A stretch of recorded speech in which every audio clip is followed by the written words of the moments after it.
How Long Gone? Beautiful pre-Thanksgiving podcast today. We're switching up our schedule to make sure we deliver only the finest podcast, no matter what day of the week. Fuck Christopher Columbus. Suck my dick. I know something weird happened to you. I don't know if you want to talk about it on the air, but a lot of weird stuff happens to me. You got a new car, and then last night you were kind of looking on the tire. Mm-hmm.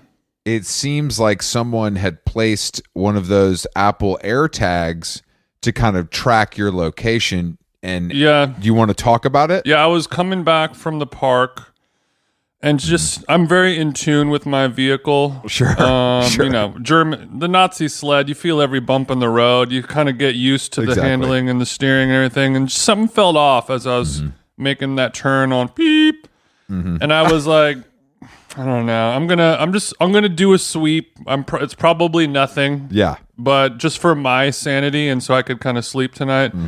It's a 3-day weekend, you know. I just want to be like, I'm going to go out of town. I just want to be safe. So I did do a sweep.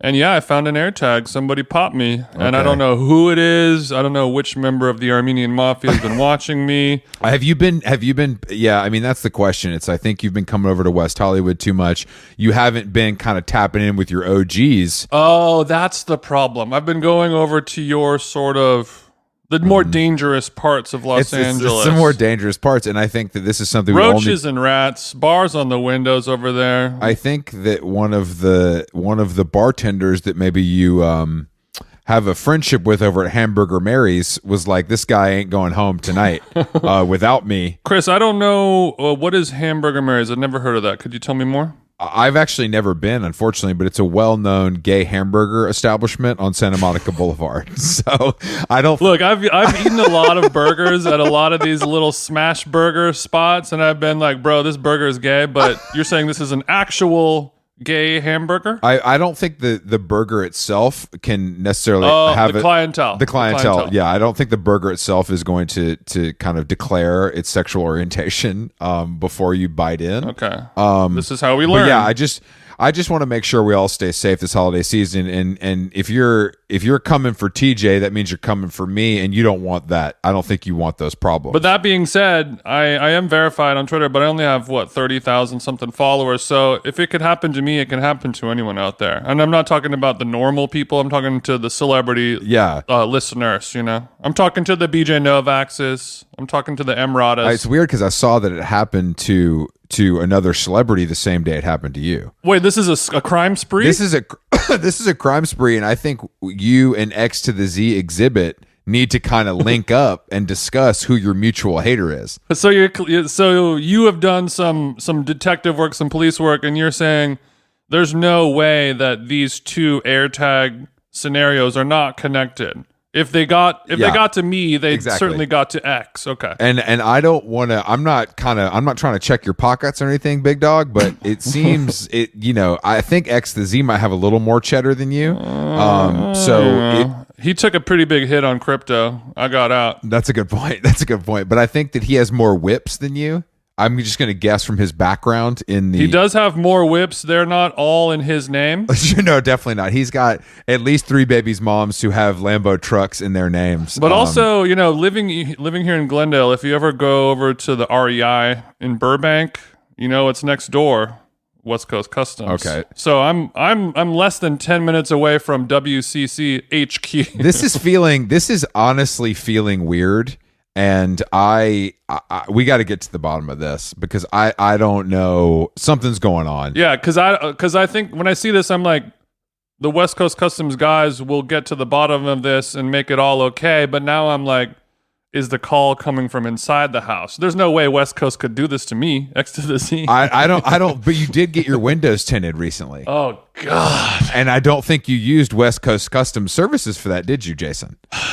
No, I was forced by Vic, our driver, to use a more local establishment, if you know what I mean. Okay, so I think that you choosing the Armenian tinting service over West Coast Customs, even though this might seem below West Coast Customs pay grade, I do think that they do some of the more, I know you don't want a mini hot tub in your 350, but I think that like they do, their bread and butter is probably window tinting, and they saw that you went kind of sideways, and now they want to keep an eye on you, and maybe they thought, okay, and this is a wild idea, maybe they thought you and X to the Z were kind of in cahoots, like we're fucking. Not that you're fucking. That maybe X to the Z was like, my man Jason kind of found this new tinting place. Their prices are a little better. West Coast and I had a little falling out after the show was over. I don't know. I don't know what the possibilities are here, but I just need you to protect yourself because I can't do this show without you. And if you try to replace me with X to the Z, I will kill you both. I will easily kill you both. They said, hey, them jeans, I heard you like air tags. Wait, no, what is it? Hey, hey, them jeans, I heard you like air tags. So we put air tags inside of your car, and I've been tracking your movements. Exactly. And I just don't know. Luckily, you don't really have anything of high value to speak of. That's wrong. So I don't know what they would rob you for. I mean, I guess they could rob. Those dogs aren't even worth any money, bro. Bro, my art collection. You're all right. Your black. It's digital. Your black book that has a couple of graffiti legends in it, unfortunately, is not worth any money. Your dogs aren't even purebred pit bulls, so you can't even get wetted up like Gaga's dog walker. You have nothing. You have nothing of value except your charming personality. And I mean, I guess they could hold you hostage and put you in the basement, make you edit their podcasts. But I don't think that's really gonna. I have a lot of tote bags. All right, that's true, of value. You do have hella totes, and some are worth more than others. Some totes are worth more than others. Yeah, I want to know who in 2022. Who really needs to know the whereabouts of X to the Z Xzybit? Who's like, yes, he's my meal ticket. He's my way out. Dude, it could be, but I think that's why I think it feels personal. That's why it feels personal. And that I just want to make sure that this holiday season, not only my co-host, Them Jeans, but also all of you guys are protecting yourselves out there and making sure that you ain't going to get taken for your turkey. You know what I mean? Yeah, as holiday season is approaching, we're traveling, we're on the go, and where's my mind? Anywhere but my safety lately is what it feels like, right? And this is where the predators strike the prey. This is where they slip in, bro. Anyway, I'm sorry to bring us down so early in the game, but we are podcasting today. They slip it in. Jason is going out of town for a Napa feast for the holidays. We have pre-ordered an Erewhon feast that I think is hitting for $350 probably. Okay, that's not bad. For a smattering of food that I don't really like to begin with. Well, if their turkey is as dry as their rotisserie chicken, then you guys are not in for a treat. Don't worry, I don't eat turkey, so it doesn't matter. I will be having a smattering of delicious sides that I can have any day of the week. But, it's special when it's on Thanksgiving, Jason. You're going to have candied yams with buffalo cauliflower. Exactly. You're going to have, it was the Pilgrims when they first came here. They shared with my Native American brethren. This is, I don't know why I'm doing an old Italian guy voice. Welcome to South Carolina. This is an ancient food called kelp noodle Thai salad. Look, some of these foods feel new, but if you really get into the history books, like Jason's pointing out, they date back to the early days of man. Yeah, kelp noodles as like a pasta or a gluten-free substitute. It might seem like a new invention, but kelp come from the ocean. Is there something that that's older than the planet Earth's oceans? Great point. I'll wait. I don't know a single damn thing. So it's a great point, Jason. I'm glad. I love when you get into your history teacher bag. My little Ken Burns. I'm about to Ken Burns a fucking spleef after I'm done with my work. I'll tell you that. I'm going to be on the JSX Burbank to Napa. Woo! I'm going to be in wheelchair mode. When do you leave? Friday? No, I leave Thursday. Okay. Thanksgiving Day. My girl is like the best. She loves flying on holidays. On the I've done holiday it. Day. Oh, it's the best. I've done it multiple times in my life. It's kind of it's what we call in the biohacking business a life hack. It's a life hack. Okay, so it's like wearing the hostage tape while you're having sex. It's just like this is like the next level. A guy came up to me at the gym yesterday talking to Hunter and I about. He's like, "Have you guys tried this tape that makes you breathe out of your nose when you sleep or?" Yeah, hostage tape. Yeah, bro. I know. That's what I'm saying. I'm like, no, I haven't tried that. should I try it? And I think the answer now is yes. Well, do you want to go splitsies on the How Long Gone MX Platinum? Yeah, we can get a roll and see how it treats us. Yeah, because I've been trying to like what I want to do. Luckily, my girl is walking the dogs right now, so she can't hear me. But what I want to introduce it into the household as like, oh, this is like a workout thing that TJ is going to try. And, I'm going to do my little thingies with the hostage shape on it. It'll help me. I'm the kind of a nasal sinusy guy. It'll help with my breathing. And then, maybe at nighttime, maybe you could slide a little bit on too. Get that little snore kind of worked out. Yeah. Because see if it does anything. Okay, I think this is a good way to introduce it because I mean you could put it in your extra large tote that has all of your little stretching stuff in it. Your little balls and guns and bands and stuff. Jason's got $500 worth of stretching equipment in a corner in his house. And I think that if you eat the hostage tape, don't act like you don't have ephemera as well, bitch. I have collectibles. That's true. I do keep fitness ephemera. You have this motherfucker. You have the boots that you put on the whole legs look like the fucking insert fashion brand thigh highs. You have like $1,000 don't do that in your house, and I have some like little balls and stuff. Yeah, exactly. I buy the real shit, and you buy the Amazon Basics version. We do have a guest today. We do have a guest today. My new friend Tabitha Soren, who I met in Atlanta because she had a great show at Jackson Fine Art. Thanks to my friend Coco for the intro. But you might know her from her years and years on MTV News. She's now a photographer and has kind of made some strides. I got to say, she's in museums. She's her work's been published in the New York Times Magazine, Vanity Fair, New York Magazine, etc. She's at the LACMA. She's at Oakland. She's in the New Orleans Museum of Art. But the thing I've learned about her that is the most interesting so far, she's in the "You Got to Fight for Your Right to Party" video. So I want you. She might have interviewed Tupac a few times, but I want you guys to kind of talk about your careers as music video stars, because I think she might have you beat even if it's just one video. She might have me beat if one liked the Beastie Boys. And yeah, my favorite, obviously, just kidding, I hate the Beastie Boys and so do you, but one of the worst of all we can time. We can talk to Tabitha about what License to Ill was originally going to be called, and we can kind of go from there. Tabitha, thanks for joining us. You're on location. Is that correct? Well, I'm on vacation on location.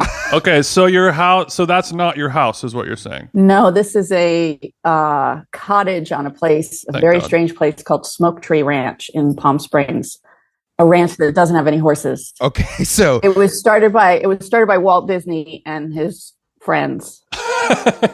His friends, the Nazis? I like how you make it sound like his friends were under duress. Yo, I've been living on Smoke Tree Ranch for a minute now, baby. You know what I'm saying? The pictures over my shoulder are pictures of it in the old days, with like Edsel cars roaming around and Eisenhower hanging out with Walt. Oh yeah. Because we live in Berkeley, so we're surrounded by as far left as you can get, and you come down to Southern California. It's like, this is where the Republicans live. Hey, welcome to the good life, baby. We're still accepting your money, okay? So don't come at me and my fiscally conservative people, okay?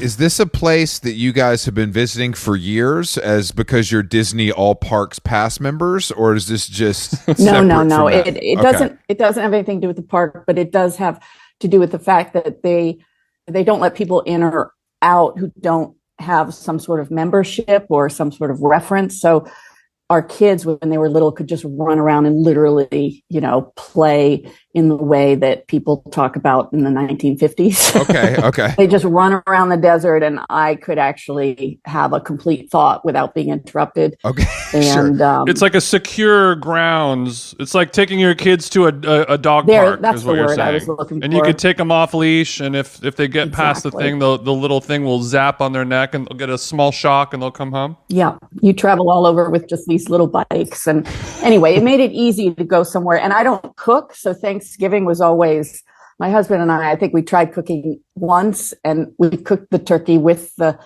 innards, giblets, I think they call them, inside a bag, inside the turkey. Yeah. So we thought, this is out of our wheelhouse, and we're too long in the tooth to try. Yeah, you shouldn't learn new things at this age. I agree. I stopped learning new things years ago, and it's been better for me. So when you go to this ranch, do you go there with your immediate family to escape your not immediate family? Our extended family's all on the East Coast, and Okay, it just was I mean, who wants to get in an airport on Thanksgiving? It just seemed a little ridiculous to go through all of that to get into a winter storm situation. And yeah. So at this point, we've got a child who comes in from the East Coast because she's in college there. But it's all also very convoluted. Anytime you have two parents who have careers and kids with active lives, my husband isn't here yet because my son had a basketball game last night, but my daughter was coming in early. None of this is interesting, but family logistics get more complicated the more. That's where you're wrong, Tabitha. The older I'm they more get. interested in this. You're saying it's a members only situation, or you have to have a reference? The little members only. I mean, they pretend it's not, but I think I count as diversity as a redhead for sure. Okay. Say no more. So you're welcome anywhere in the grounds as long as you guys all have your papers, is what you're saying. I think like some sort of blonde will let you in without papers, but otherwise. Are you traveling with a blonde? Okay, come on in, guys. A friend. Let me check your roots. We travel roots. here with another family, and the family, I think they consider them mixed race because they're Jewish and Italian. Okay. I love this. I love this country. Okay. I want to go here. So if if this goes well, are you willing to be my reference? I shave my head by choice. My son has an extra twin bed in his room. That'd be great. That'd be great. I don't cook either, but I'm willing to pay for a meal if that kind of. Well, then no, they have the best thing about it is they have food. They have 3 meals a day. They ring a ranch bell, and everybody comes running, and they have bacon for days. My son has like bacon for breakfast, and it makes everybody happy. How would you rate the food though? Is this like Vegas buffet, or is this Michelin star? No, it's better. It's really good food. Thanksgiving dinner is a bit challenging because everyone expects food all at once, and they serve a meal that looks like it's from the 1950s. But there's even something funny about that if you sort of approach your Thanksgiving meal ironically. I really don't care that much about food. I don't have an eating disorder or anything. Yeah, you're my Tabitha. You're my kind of chick. Food is for losers. I think it has something to do with the people I know. I live in a very foodie town, so Alice Waters and Chez Panisse have infiltrated every restaurant to my benefit in Berkeley, and so there's always formerly at Chez Panisse chefs everywhere, and so my takeout is amazing, and it just is not encouraging me to try to do that at home. And there's only so many hours in the day anyway. It's true. And I have a way to express myself otherwise. I don't have to do it through a meal. There you go. No, this is ideal. I've never heard anyone paint Berkeley with such a beautiful brush before, because before I was like, oh, it's just kind of like this cute little kind of sleepy town where everything's okay.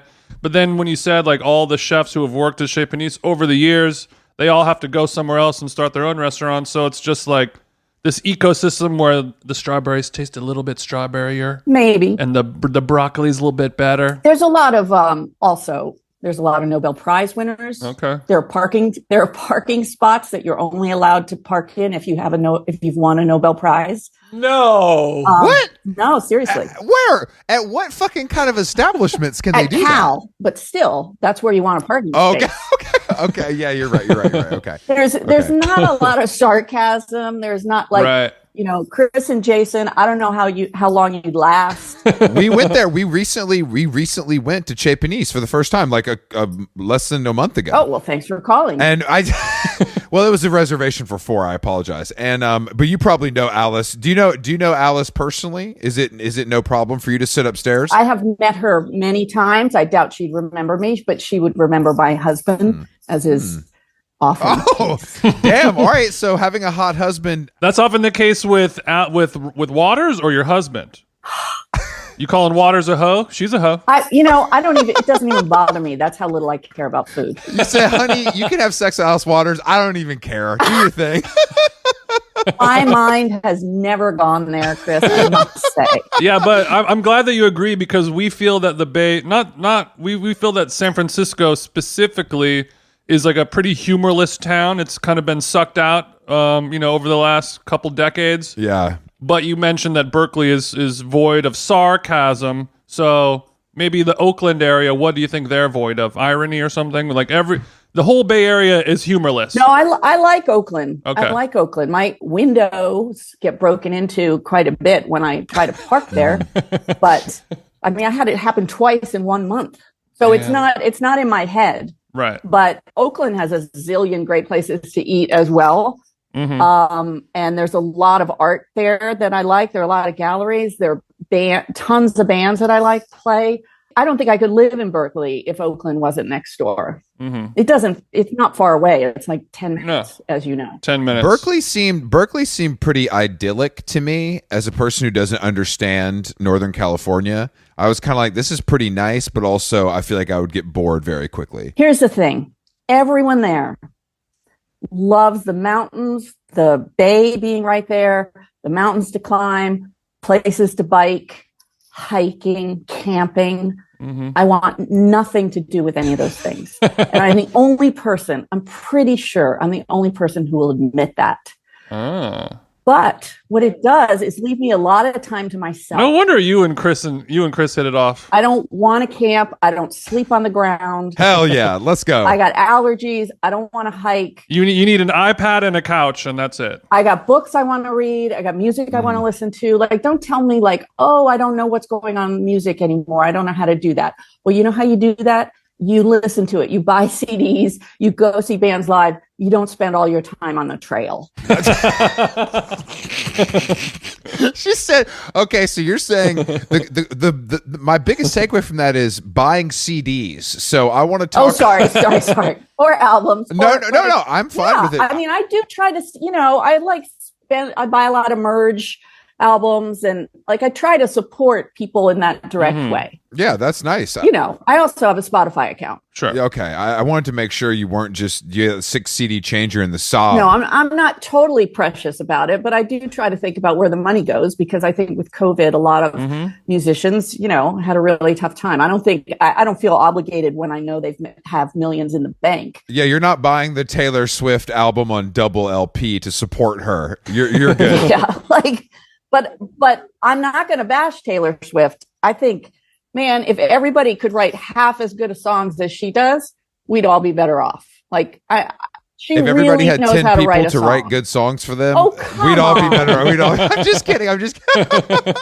I actually think Taylor Swift is quite impressive. I think the music has gotten progressively worse as her career has gone on. But it changes all the time. Every album's different. Yeah, but they've all. I don't know. I think when she was just a pop star almost, the songs were better than when she I'm gonna wear a sweater and be fake indie. Like, that didn't work for me. I understand that. I understand. I mean, there's a lot to love there, but you don't have to love everything. Well, there's a lot of output, so yeah, I would agree. There's something for everyone. Country Chris, you are one of the few people I know who appreciate. I know so many cool hipsters who love music, but really won't give country music a chance. And I just don't understand it. Give country a chance is kind of what I'm running on in 24 as a platform. And I agree with you. I think that we talk about it a lot because Jason I think Jason has a soft spot in his heart. He's from Orange County, which is the south of California. So he has you got Bakersfield. You got a lot of real country. Yeah, Chris got me into this guy Morgan Wallen or something like that. He seems pretty good. Shut up. But yeah, I mean, growing up in Orange County, it was funny because I noticed all my friends and all the kids would be we're listening to punk and hardcore and hip hop. It was basically it. What are the most extreme things? And we're going to listen to that. And then when we smoke weed, we'll listen to Sublime and all the stoner shit. And then everyone's parents in this beach town, Surf City, USA, all listened to country music because that was the only genre that didn't scare them, I guess. And it was also white always. There's nothing safe about Johnny Cash. The lyrics are I shot a man just to watch him die. I don't think there's anything safe I'm about that. hard as a rock. Are you sure that's not NBA YoungBoy? I swear to God, I've heard that somewhere else. I swear to God. No, Are you flexing? No, I'm not. I think that Because I don't know who that is. No, that's fine. NBA YoungBoy is a very, very popular young rapper, but his fame is almost solely based on YouTube. I see. He like is literally like the as big as it gets, like outstreams everyone, but it's all YouTube based. So he's kind of an anomaly in that way. Got it. But his lyrics would be more, I shot a man at Lennox just to watch him die.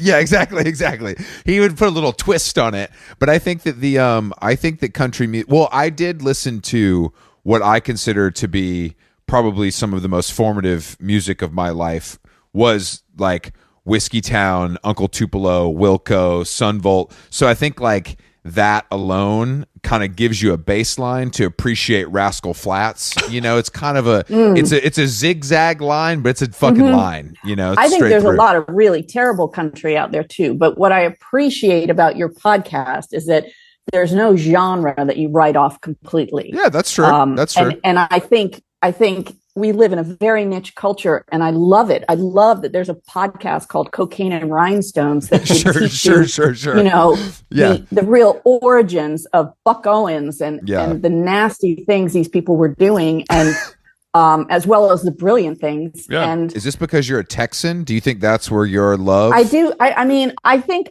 it's the cleverness of the story. I love, you know, like I think Miranda Lambert's music is just very funny. Like the play on words. yeah, for sure. You know, I just, even if I don't like the whole output of a particular artist, like there's this song and I can't remember the name of the singer, but he said, like, it's called You Broke Up With Me.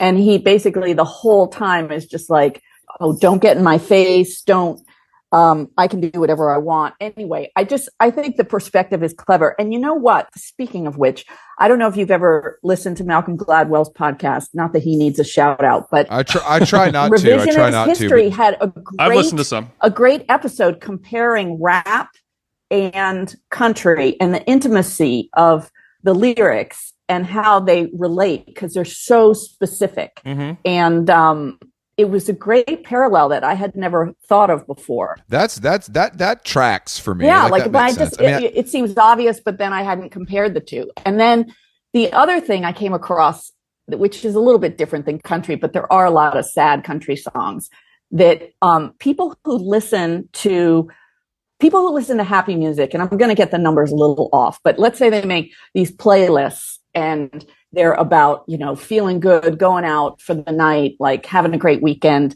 trying to get their mood up. They listen to those like 200 times a year. But people who make sad playlists listen to that music 800 times. Like the differential is huge. And I think it gets to the idea that, you know, we're all looking for different ways to, you know, maybe soften the rawness of everyday life. And you can do that through meditating or sound baths or, you know, whatever your affluence provides. But then there's the rest of us.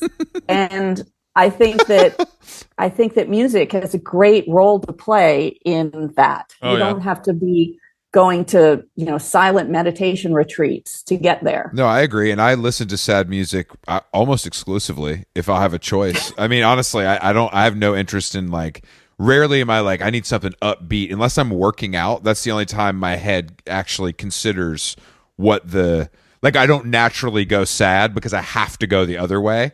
And I'm very conscious of that. But Jason listens to a lot of music. Jason listens to a lot of like ambient music without lyrics, which I find very, very difficult. Like I can't. Because Chris doesn't want to look at the man in the mirror. He needs the distraction of lyrics so he doesn't have to listen to the thoughts in his own head. And I say run towards them, Chris. I think that might be true. But I find that is a genre that I am unable to tackle with an open mind, even though I understand the benefits and uses for many, many people. That's like where I just can't get there mentally.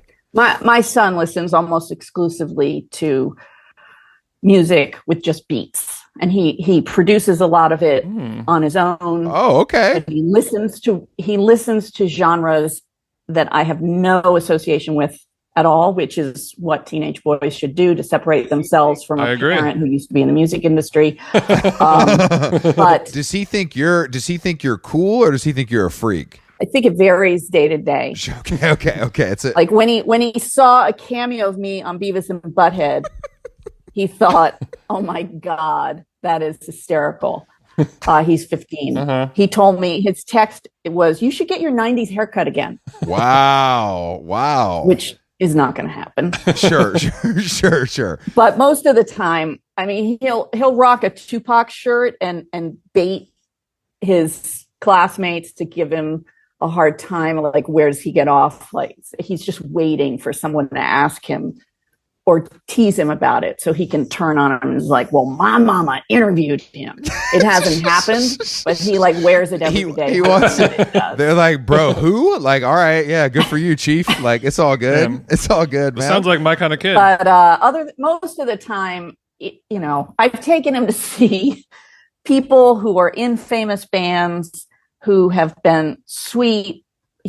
My son is a drummer, and we were in Chicago and we went to the studio, like the practice space and the rehearsal space of this very well-known band who was actually finishing. You can't not say the name of the band. Like, you can't do that. No, I can't. You'll see why. And then, okay. And we're pulling up and I'm like playing these songs on the radio, on my Spotify in the car, to say, like, and they sang this song and they sing this song. Yeah. And he's like, "Yep, okay." And, I just want to, like, we're going to their place. Like, he's interested in the idea, but he's like, "I don't like this type of music." But then they let him play their drum set and gave him a pair of, did you know there were drumsticks that are anti-sweat? So they don't slip out of your hands. They gave him a pair of those and his hands really sweat. He's the fingerprint. Don't put him on blast. Blowing up his spot. These are his fingerprints are the ones. A lot are on my service tension pictures because of puberty. I don't know why. Because of sweat, and it really like comes, the most glistening ones are always. When I was 15, my hands were balmy and horny when I was that age. So I get it. Okay, is that what it is? It's going to go away. Okay. It goes away. It does get better. It's good that he isn't invested in his parents being cool, but is your daughter is older, so does she have a better perspective on it because she's like a little bit older and more mature, or is it the same kind of shit? Yeah, no, she thinks I'm cool for sure. Good. But also, like, I'd ride up to I started because she was the first one, and I thought, well, I can build the perfect child. Sure. In terms of curating her likes and dislikes. We'd roll up to preschool with Hell's Bells, like, blasting out the window. And I just wanted, like, to let these other parents know that cool kid coming through. Like, this is how I roll, and all of you who are like this, come my way. But everybody else. Like, stay away. Yes, please. We're not going to be friends just because our kids are in the same class. So she from a very early time knew, who's the drummer of this band, or who's that Taylor Swift wrote that song. She's not just singing it. I felt like I took her to see as many young female singers like Tegan and Sarah, etc., that I could, so that she would get a sense of what one does with your voice, and not, be an agent in how you were perceived and how you express yourself, instead of just, being looked at. I express myself too much. I wish people would just look at me. And I felt like it was important that she grows up like Chris, and that you appreciate lots of different genres. That it's not, I'm not going to let you just listen to what's on the radio. God forbid, Berkeley radio. Can you imagine? Chris loves all genres. Rock and roll, indie rock, country rock. I don't I have a problem with jazz, a lot of jazz. Not every slice of it. Why? Are you not into freaky time signatures? I'm not into improv. I think, is the Yeah, problem. me neither. I prefer it in the jazz form than in the comedy form, though. Sounds like you guys need a little What's smoke worse? a little fucking ranch, little. I just went to see Amy Schumer in San Francisco. Hold on, are you friends with her, or did you pay for I this? paid for this. Okay, I'm sorry. I mean, I didn't pay. My friend paid, and she took me. Well, Chris just wanted to know if you were friends with her before he starts talking shit. It was really funny. It was really funny. It was good to laugh, honestly. I don't believe you necessarily, but I'm sure the audience did laugh. I think Amy Schumer is a talented comedian. She can do her thing, but it is a style that's not for everyone. No, sure. Nothing should be for everyone. And then you get mainstream and really boring. That's why I left TV. I agree.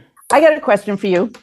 Why is this go show ahead. called How Long Gone? Is it so that your listeners can say I'm a goner? No, unfortunately, the listeners developed that nomenclature on their own. I would never back that. I don't love That was it. It was an organic creation by our beautiful fans, and we love them for that. That was not something we did not hire an agency to do that. That is all like organic. the best names, they just fall into your lap. They just fall. No, we just named the show after.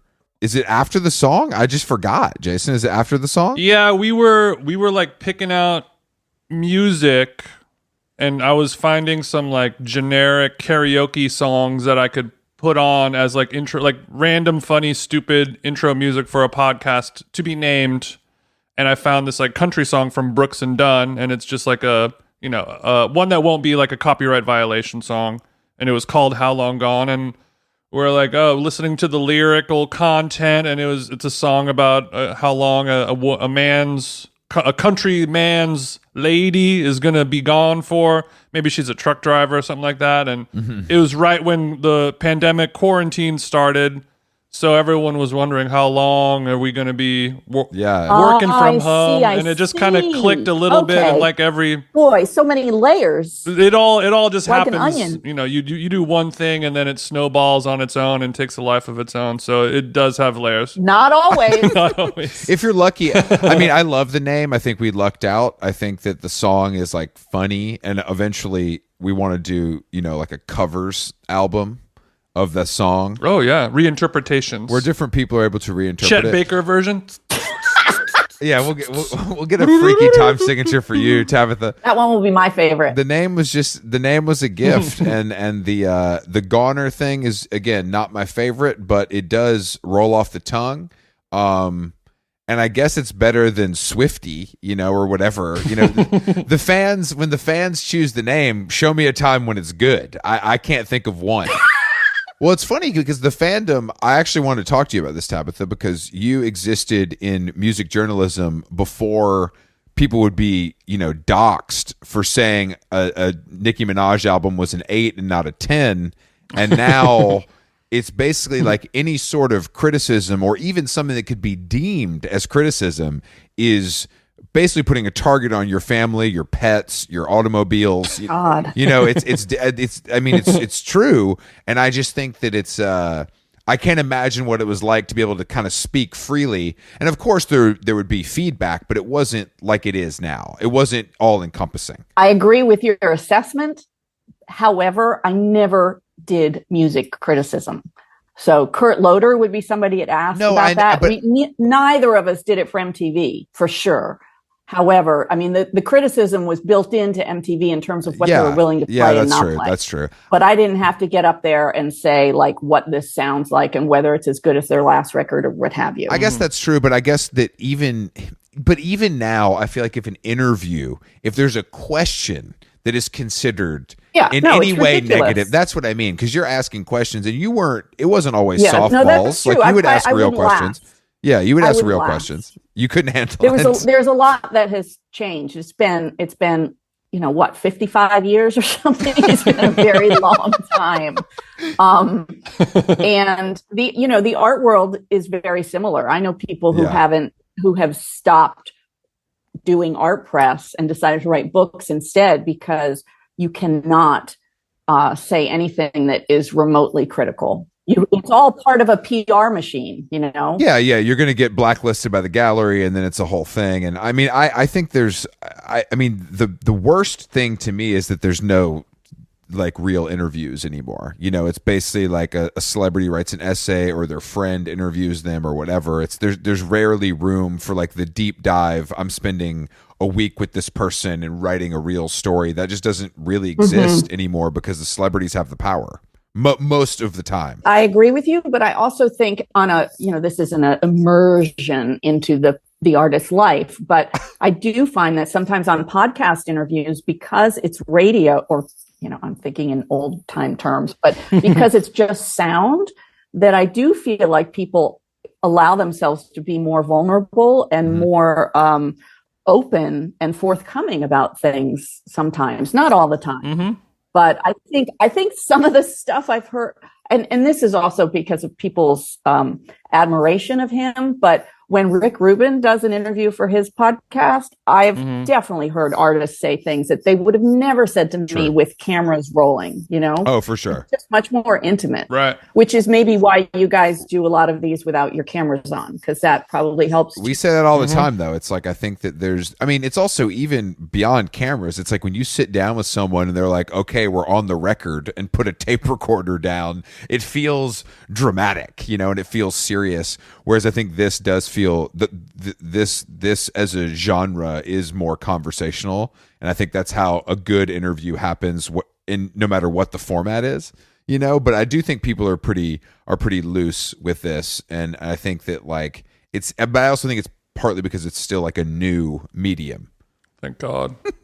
We're riding the wave. I didn't know you were such a podcast listener, Tabitha. You're really tapped in. Yeah, I'm pretty obsessed. I mean, I think Ira Glass was my gateway drug. Your early days, you were an early adopter. Yeah, I think I'm not so early that I probably, when I left television, I thought that I left television temporarily to go to Stanford on a fellowship. And at Stanford, I thought that I would polish up my documentary skills and become a documentarian. And then I learned how few people watch them and how you spent most of your time fundraising, and I couldn't even sell Girl Scout cookies. So like I shifted while I was at Stanford thinking, okay, actually art history is what I fell in love with, photography I fell in love with.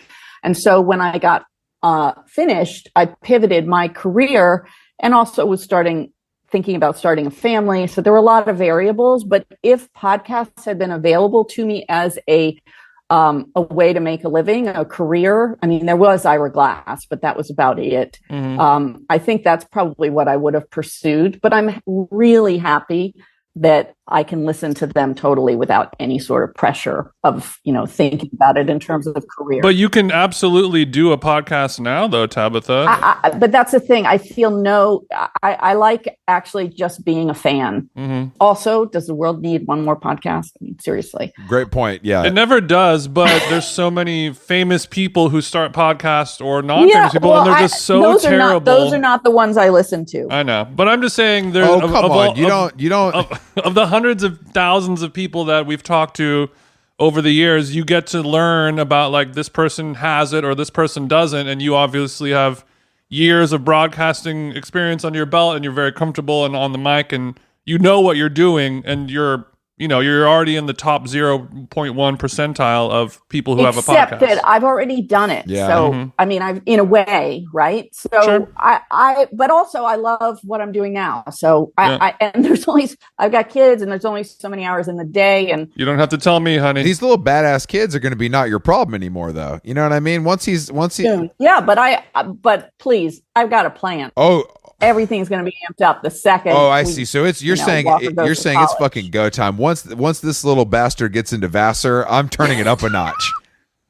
Yeah, I think about the long road all the time. That's very cool, actually. I mean, I think it's nice that you have you've had a couple of real careers, and that there's a certain timeline, and then you can go absolutely ham. Does that mean, Tabitha, are you doing this because your parents had a plan for you, or because your parents had zero plan for you? I feel like it can go either way. Because I think for our parents, Chris and I both, our parents were like, all right, don't die, hopefully.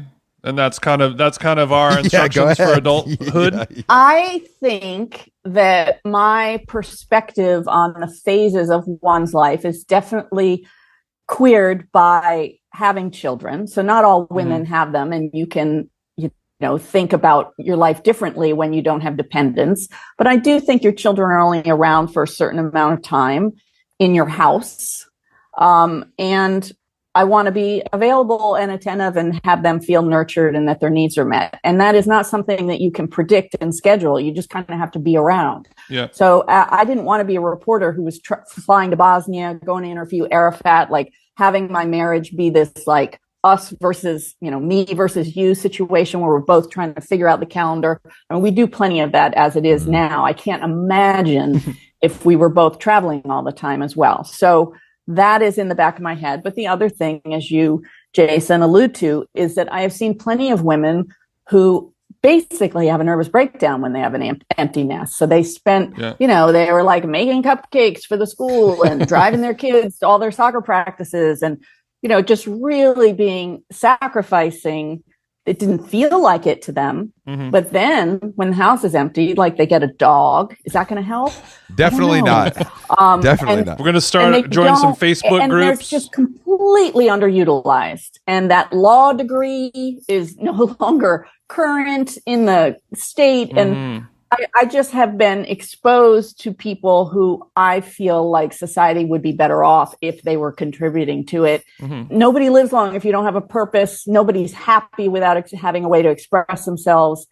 And so I have just thought about that all the way through. And I do feel lucky that I actually love making art. I mean, you can't force this. You have to figure out, what your love is. And when I was at Stanford, I fell in love with something new. And I know it's superly downwardly mobile to go from being on television to being an artist, but if it feels good inside, it doesn't really matter. I've been recognized in enough restaurants. If my self-esteem was totally related to that, it would just be a never-ending chase. I would be doing like tampon commercials or something at this point. Hey, those pay pretty well. I mean, let's not kind of disparage the advertising community. No, of course they do, but those are choices, right? Those are choices. No, those are choices. Do you want to stay in the public eye no matter what?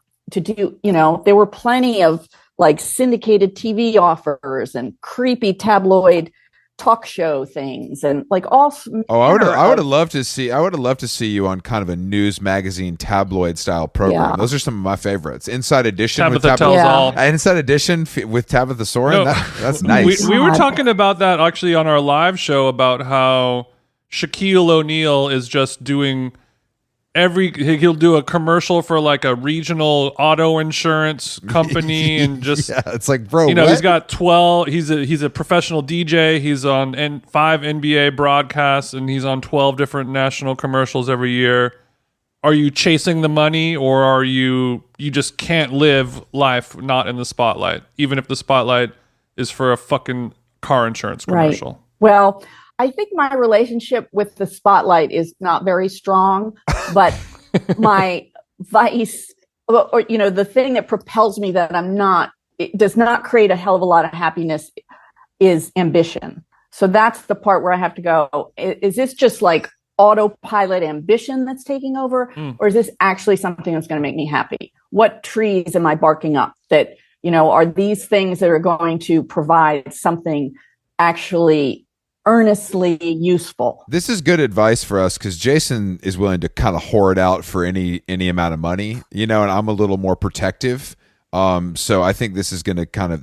He's thinking long money. I'm thinking long money, but I do think that with the Shaq example or other celebrities like that, I think it's like once you get in the vortex, you're just like in the vortex. Yeah. I don't even think it's about money. I think it's just like, this is what I do. I don't know what to tell you. Like, I wouldn't know, but I think you're right. But that's very bad because the vortex are like the evil corporate overlords who are putting you into this carousel that won't stop spinning. And then they throw you off when you're done. What I'm saying is to you, I don't think it's from their point. I don't think it's that thought out or even sinister. Right. I think it's literally like, this is my job. It's like, I don't know. My agent calls. And sometimes the amount of money is so crazy. It's like, well, how can I say no to this? A small amount of humiliation to set myself up for this advertisement or now you're speaking Jason's MC language job or whatever it is. The money flatters you into doing it. Look, that's how it starts, and then next thing you know, I mean, when you have more money than you'll ever be able to spend, well, that's fine. And you're just like, what do I do every day? I just wake up and a car drives me to a different Quixote studio backlot, and I'm like, all right, what am I doing today? Okay, State Farm, cool. All right, let's do it. And then next thing you know, you're dead. I want to be honest with you. It doesn't sound that bad to me, personally. If it's a late model Escalade and the hours are pretty good, like I don't think it sounds that bad. Yeah, but you want to wake up at 3 a.m. and do 100 push-ups and then start your meetings and then yeah, that's true. That's one way to do it. I think that the modern celebrity, the beauty of it is shame no longer exists. It's completely there's nothing that people won't do because there's so much that we forget, the audience forgets so quickly that it truly doesn't matter. Right. Well, it really doesn't matter. Those people weren't brought up Catholic like myself. I've got a strong sense of shame and guilt just hanging in every decision I make. I think it's because of that, but I also think that we're all just in survival mode. We're all just like, I don't want to say no to a large sum of money because this could be my last, because this world is almost going to end. Exactly. No, I think that's especially true with female actresses because Hollywood certainly has made some advancement in this way, but there are many women who have been told since they started that they're not going to get any jobs past age 35. So they're going to take it all while they can. And that's totally fair. For me, I'm not at that level. I'm not in that industry. Oh, I don't think it's bad or good even. I just think it's the reality. Like I don't even, you know what I mean? I think it's a personal choice kind of thing. And I think it sounds to me like you've made the choices that make you happy and they've been successful, which is a nice outcome. I think that's I think following your passion is something that we all are told to subscribe to. I don't know if it always works out for everyone. I was never told that when I was growing up. My dad was in the military, so I was told to get a job and follow your orders, get benefits, and it was a much that is not probably advice parents would give their kid today.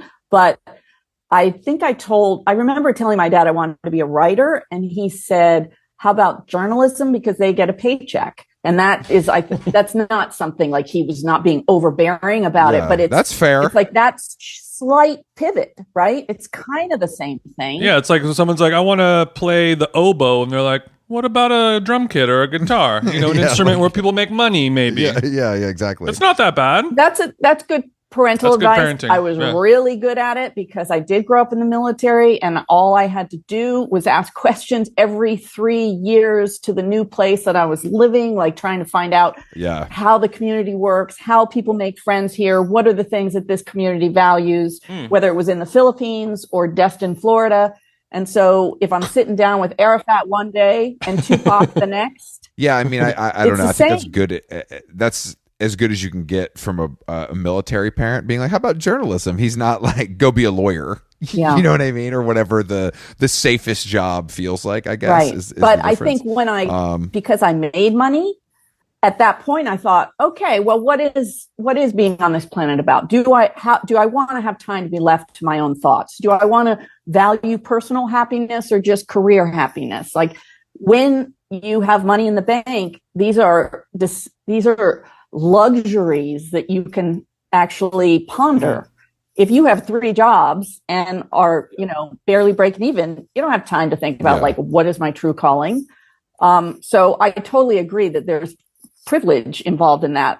And I worked really hard, almost 24 hours a day for many different news outlets and magazines. And, I spent my 20s working. Yeah. Well, I bet there was some partying involved. It wasn't as much as you would think. What? I'm kind of an introvert. I mean, I went to some parties. I don't mean did you go to parties? I meant like you weren't burning the candle at both ends? Not in a social way. It was because I produced a lot of my own work. I was working they used to call it a one-man band in Vermont. I was a state government reporter in Burlington, and then eventually was the 11 o'clock anchor. which was considered a big promotion. Yeah, I had like wicked, crazy hairsprayed hair, like a helmet and shoulder pads. I was like 24 trying to talk about like the Berlin Wall coming down with some authority. Very funny. And I ran my own teleprompter under the desk because the place was so cheap. And sometimes like the gear was so stripped that sometimes I would push it too hard. And at the time, scripts were on paper in a machine and they would just whiz past my face like the whole newscast. And then I'd have to start reading off the desk. It was nuts. But you know what? When I got to it was all part of the universe plan, because when I got to MTV and Kurt Loder needed to go on vacation and John Norris, who was his substitute at the time, had just switched over to being a VJ and they didn't have a substitute. They pulled me up because they were like, didn't you used to anchor the news in Vermont? And I was like, yep. They're like, we need somebody for the Week in Rock this weekend, because Kurt's like literally refusing to cancel his vacation. That queen. And so they pulled me into the studio and somebody else was running the teleprompter. It was digital. Somebody was running the camera. You got called up to the big leagues. 25 people doing the job that I used to do all by myself. You're like, all right, so you guys want me to sit here and talk about Courtney Love for 10 minutes and the words are going to come up on the screen? No problem. And they're like, your eyeballs didn't go back and forth. I'm like, no, I didn't make any mistakes. It was like going through butter, that's cool. You know, after all of the bumps in the road. And Vermont it felt hard. It actually did feel very hard. I did not know. I guess I'd never thought about teleprompters that deeply, but I never thought. Sorry, that was a deep No. No, but I'm saying now I've never realized that there was an era where teleprompters were kind of like, you know, powered by steam, you know. You had to tape the pages together. No, seriously. But our station also was very underfunded. I mean, obviously, if I was a camera person as well as the reporter, you have just think about for 1 second. I won't go a deep dive, but how do you shoot a stand-up, which is the part where the reporter is being shown? Yeah. If you're a one-man band, you have to bring a cardboard cutout of yourself to get your focus locked when you're on location. I'm assuming the only time in Vermont. I would use the light stand. Okay. I put the top knob on the top of my head and then the bottom knob on my waist and put it in the foreground, focus, and then see if I got my forehead cut off. Damn. I mean, it was like it is the story of like walking to school without boots in the snow, basically. But once you do that, you get to some place like New York and they're like amazed that you can do what you do. There's the reason to like do it the hard way first. They're like, this is so amazing. You're so talented, such a hard worker. We won't be paying you any more money for that, but we think it's awesome. we think it's so awesome. You're so well-rounded. We're really impressed with what you can do. You know, these other guys show up, they can barely read. You know what I mean? You can use the camera if you have to. Are you being facetious? Are you making fun of me right now? No. I'm dead serious. I think it's like the way that photographers nowadays, you know, a lot of young photographers are like, if they don't fetishize film, they would never be like an assistant and learn lighting because they're like, I don't need to do that. Like somebody else will do that for me. Whereas like people our age were assistants. They know how to light the room. They know how to do every single thing, analog, digital, blah, blah, blah. Developing, processing, printing. Yeah. A lot of young people don't see the value in that because they didn't have to. You had to. So you see the value in it. Yeah. I mean, I definitely think my television equipment experience informs my artwork today. But I think the thing that's more important about art or photography is having something to say.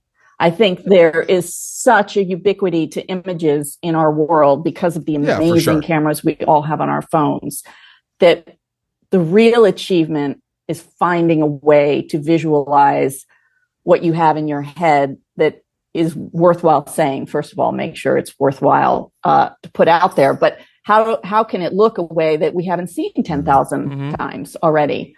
Like, I think there almost should be a moratorium on wildlife photos. Like, really, like, give animals a break. Everything's online. Just like look it up. We've already seen it all. Why are you taking that? I like that you're an animal rights activist only when photos are in play. Like these giraffes, you can kill them if you want, but don't come from my mom, Tabitha. She loves taking photos of birds at the park. Just like let them alone. Anyway, I mean that's a super niche way to look at it, but really, like. We don't need another covered car photograph like Robert Frank done. Like you just go through the visual Rolodex I'm with you. And figure out a way to say it in your own way. No, I agree. And maybe they don't like my work looks. I mean, Chris, you could tell me if you agree, but my work as a JPEG looks very different from seeing it in person. And since you were at my opening, I posed that to you. And some people are just shooting in the ways that, oh, this looks cool as a JPEG. Right. and that's one route. I should be more open-minded, I guess, but that's not my route. Well, I think there's space for all of that. I think that it is like, I mean, at least for me, I think that as you get older and you're around this more, I find that the real job of the photographer, if they're shooting people, is the relationship. Like the technicality has nothing to do with it. It's the relationship with the subject and how you can basically get them to do what you want. You know what I mean? In a way that feels good and natural. I think that's really the job. I think the technical side of it is like a nice to have. That's for the help, but not necessary. It's not necessary. It's a lot more personality driven than I think a lot of maybe less engaged viewers like realize. Give us a smile, pretty. Yeah, that's it. What was I saying? I was like, I can't smile in a photo. Yeah, when David Allen or Brandon Geating was shooting me and he was like doing that, like, all right, look over here and smile. And I was like, the only way I can smile is if my girlfriend jangles keys like a baby. Well, Tabitha, I wanted to, as we're ending, talk about your photography as well. It's a very specific style of photography where you're using an old camera where you put the black sheet over your head and it's the big poof, and then you're also including iPad finger smudges involved as well, and it's a very unique form of photography that I've never seen before. So walk me through it. It'd be much easier to describe my work if it stayed the same for each project. So I think this goes to my sort of very light touch relationship with equipment. In the project that you're describing is called Surface Tension, and that is made with a view camera, one of those 19th century machines. And it's also made with an iPad. So I liked the conceptual dichotomy there. I love it. But I think that the most consistent thing about my work is that it's trying to visualize psychological states. I'm trying to visualize something that you cannot actually see. And that requires me to adjust and intervene with the photograph, either on top of it or in the paper itself. Sometimes I cut them up and have pieces of the paper coming toward the viewer, so they're not just a 2D object, they're a 3D object.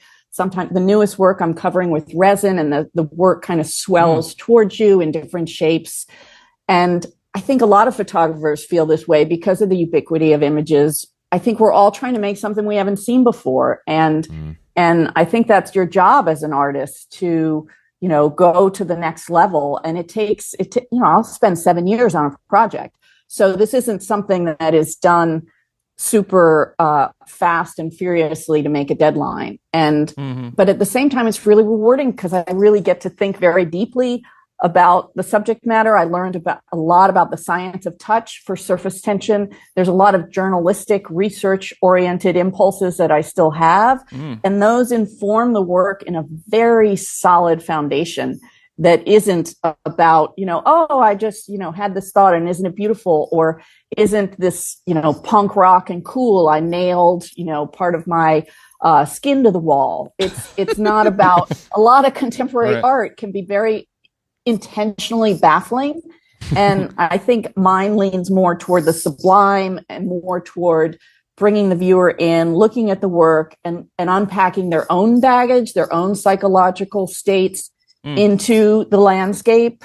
And yeah, it's in like 5 museums across the country right now. So it's pretty accessible to a lot of people, depending on where you live Los Angeles. I mean, sorry, not Los Angeles, but San Francisco, Chicago, Boston. Okay. I was saying it's cool that you're making photography that demands to be seen in person versus just a JPEG, because that's, our current generation, even old people like us, just think of like, oh, this is a photograph. Let me see it on my computer and that's it. But if you're creating this type of photography that really, you should see it from all the angles, and it is three-dimensional. I know it seems snobby or sort of like esoteric to say that. I do have a website. I pay attention to social media. I'm not anti any of that, but I do feel like if you're going to have an enriched experience with art, which is what I'm trying to make, I do very little editorial work. If you walk into a quiet space like a gallery, like Jackson Fine Art in Atlanta, or the Museum of Contemporary Photography in Chicago, and you are left to your own devices and have a chance to like sort of think look slowly and think deeply about what you're seeing. I mean, that's where the benefit to the viewer comes. It's not about going through a slide on Instagram, but I do participate in both. I just think if you're able to do that, you will see what I'm talking about in a way that maybe you won't. Yeah, for sure. I mean, we listen to Taylor Swift on our computer, but seeing it live is just different. Exactly. I take Taylor Swift any which way. Okay, damn. If I had as much talent when I was 15, as she did in her Pinky, we'd all be better off. You wouldn't be talking to us right now. Before we go, we did touch on this when we met, but I feel like you might have a Dando story to share with us. Oh, God almighty. And I just, I couldn't, this is an ongoing theme on the show. We talk about him all the time. It's, so if you have any kind of Dando lore to add to the pile. I mean, that pile is such a tall pile already. Well, you can break it off into stuff that you can legally talk about. Maybe that'll help cut a big chunk off and get in there. I can only talk about it by incriminating myself, so I can't do that. I just can't. But I did. I mean, when I was in my 20s, like 25, you have to remember he was like a Greek god. You just couldn't look at him without just tears coming out of your eyes. He was so gorgeous. It was ridiculous. It's not even a sexual thing. It's just looking at a work of art, just like. Oh no, it was very sexual. Okay, so it didn't transcend that. Okay, it did not. It was everything, and the song. I love. Yeah. Oh yeah. Classic. I'm not the outdoor type. Obviously, as I mentioned, as the aforementioned, I don't sleep on the ground. He nailed it with that. I agree. Unless Dando says. And there was one time when I think it was a Blue Note. He wasn't performing. I don't know who was. I can't remember. And he was high on something. And when he saw me, he picked me up and put me over his shoulder and ran around the club. And for that 25 seconds, I was just so happy. I have to say. This is the part where your husband in the other room was like, all right, babe, I think we're all done with the show now. No, he was very innocent. He was out of his mind as usual. Yeah. But I just felt like somebody had chosen me out of the crowd, and it happened to be him. He picked me. And how lovely. Just a liberated, unadulterated fun. I would love to be Dando's sack of potatoes over one of those. Yeah, that's what I was, a sack shoulders. of potatoes on his shoulder. That's hunky. Who knew he was that strong? Yeah, I mean, after a hit of heroin, I can't even get off the couch. This guy's picking you up.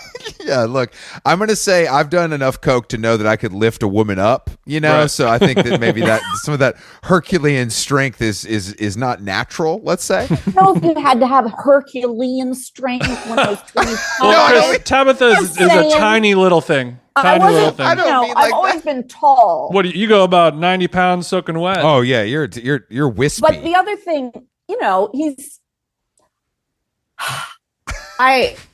Nobody at that time knew. I mean, everybody knew he was a drug addict, but you just kind of with all addicts in the music industry that I have encountered, you always felt like their future would include not being a drug addict anymore. Yeah. So when we're talking about Evan Dando now, I know his sister, I know there's it's like much more emotional. It's dark. No, it's dark. Discuss Yeah, I agree. Know? No, I mean, yeah. If he's 25 years sober at this point, all of this is a lot funnier. Yes. Yeah. All right, Tabitha, it was a pleasure chatting today. Enjoy your time in Palm Springs. Happy Thanksgiving from How Long Gone. And hopefully we'll see you soon when we make it up to Bernie Berkeley up there. Next time you should ping me. We will. No, there's no one I would rather be hosted by. No question. We will ping. Bye, Jason. Thanks for having me. It's to you, Mrs. Robinson. Jesus loves you more than you will know. Whoa, whoa, whoa. God bless the please, Mrs. Robinson. Heaven holds a grace for those who pray. Hey, hey, hey. Hey, hey, hey. We'd like to know a little bit about you for our files. We'd like to help you learn to help yourself. Look around you, all you see are